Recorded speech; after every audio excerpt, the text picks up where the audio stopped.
Halo semuanya, nama saya Aji Saputra, dan hari ini saya ingin berbagi pengalaman serta temuan dari proyek saya yang berjudul Membangun Moderasi Beragama di Dunia Kerja untuk Mewujudkan Perdamaian dan Inklusi Sosial. Mulai dari latar belakang, lingkungan kerja di Indonesia semakin beragam, baik dari segi budaya maupun agama. Namun, berdasarkan survei Komnas HAM tahun 2023, sekitar 45% pekerja pernah mengalami konflik terkait perbedaan agama. Ini menunjukkan bahwa masih ada tantangan dalam menciptakan lingkungan kerja yang inklusif dan harmonis. Saya merumuskan masalah. Dari penelitian yang saya lakukan, ada 3 pertanyaan utama yang saya ingin jawab. Yang pertama adalah, bagaimana sih peran kepemimpinan dalam menciptakan budaya kerja yang inklusif dan moderat dalam aspek keberagaman? Yang kedua, apa saja indikator keberhasilan dalam penerapan moderasi beragama di lingkungan kerja? Yang ketiga, apa saja tantangan dalam menerapkan pelatihan dan edukasi tentang moderasi beragama bagi karyawan? Dari hasil penelitian di lapangan, saya menemukan beberapa hal penting. Yang pertama adalah moderasi beragama meningkatkan harmoni dan produktivitas.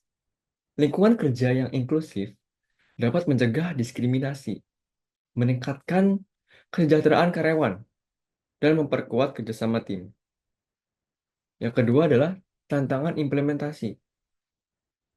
Menyeimbangkan hak beribadah dengan produktivitas, serta membangun kesadaran keberagaman antar karyawan masih menjadi kendala utama. Yang ketiga adalah dampak positif yang signifikan. Dengan menerapkan moderasi beragama, perusahaan dapat meningkatkan retensi karyawan, menarik talenta terbaik, dan membentuk budaya toleransi yang juga berdampak positif bagi masyarakat luas. Lalu, apa sih solusi yang ditawarkan? Bagaimana cara kita mengatasi tantangan ini? Saya menawarkan beberapa solusi. Yang pertama adalah peran kepemimpinan yang inklusif.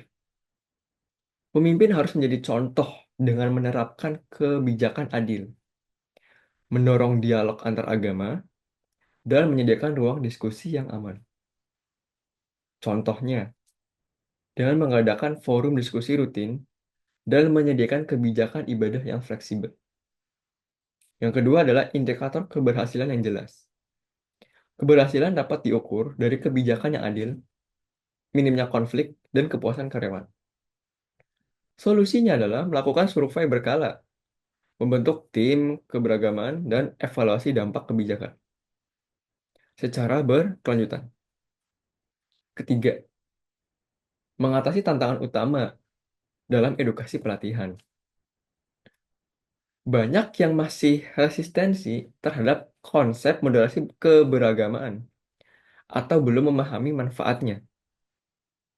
Solusinya adalah menggunakan pendekatan interaktif, melibatkan pemimpin opini dalam sosialisasi, dan memastikan edukasi bersifat netral serta berbasis empati.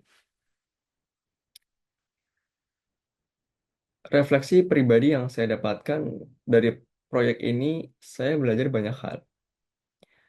Saya semakin memahami pentingnya kolaborasi, kecerdasan emosional, dan keterbukaan dalam membangun lingkungan kerja yang lebih baik. Melihat peserta pelatihan menjadi lebih terbuka dan toleran adalah pengalaman yang sangat berharga bagi saya. Sekarang saya merasa lebih siap untuk menghadapi tantangan di dunia kerja dan berkontribusi sebagai agen perubahan dalam menciptakan lingkungan kerja yang lebih inklusif dan damai. Jadi, bagaimana menurut kalian? Apa langkah kecil yang bisa kita lakukan untuk membangun toleransi dan inklusi di tempat kerja kita? Saya ingin mendengar pendapat kalian di kolom komentar. Jangan lupa untuk menyebarkan pesan ini agar semakin banyak yang memahami pentingnya moderasi beragama di lingkungan kerja. So, terima kasih telah menyimak. Sampai jumpa di kesempatan berikutnya. Selamat pagi.